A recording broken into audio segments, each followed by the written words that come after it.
C'est un moment unique dans une carrière atypique aussi, à la rencontre de deux mondes aussi opposés. C'était un privilège.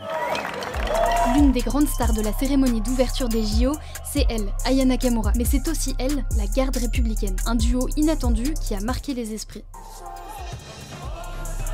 On a réussi à retrouver l'un des danseurs, c'est lui, le capitaine Frédéric Foulquier, chef de la musique de la garde républicaine. C'était un moment très fort, très intense, avec une certaine pression, je ne vous le cacherai pas. J'étais à la fois concentré parce qu'il y a quand même un certain nombre une chorégraphie à reproduire et puis essayer de contenir un peu l'émotion pour pas qu'elle vous submerge, en tout cas quelque chose de assez indescriptible, un peu comme dans un rêve finalement, parce que c'est très bref, donc on essaie d'en déguster chaque seconde.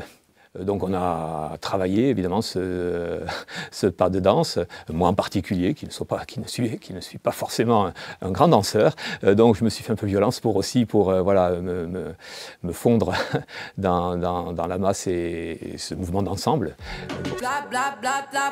J'ai appris notre participation à cette cérémonie d'ouverture lors d'une réunion début janvier, courant janvier. À l'époque, nous ignorions l'identité de la star qui allait être associée à ce tableau, jusqu'à ce qu'on découvre petit à petit la partition. Peu importe le répertoire, on a vraiment l'habitude d'aborder un petit peu tout type de répertoire.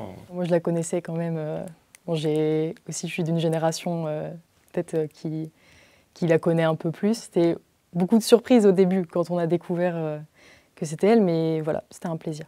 Tous les participants étaient extrêmement fiers d'avoir participé à cet événement unique. Alors il y avait évidemment, on n'est pas coupé de tout ce qui pouvait être dit, etc., des polémiques que son éventuelle participation a produit dans les médias, dans la société. C'était un challenge encore plus excitant finalement que de démontrer que, voilà, faire taire un peu les mauvaises langues et de démontrer qu'on peut se retrouver sur l'essentiel autour d'un art qui est la musique. Puis c'était important aussi pour une institution comme la garde républicaine et la gendarmerie nationale à laquelle la garde républicaine appartient, de montrer qu'elle évolue aussi avec son époque, qu'elle est dans son époque.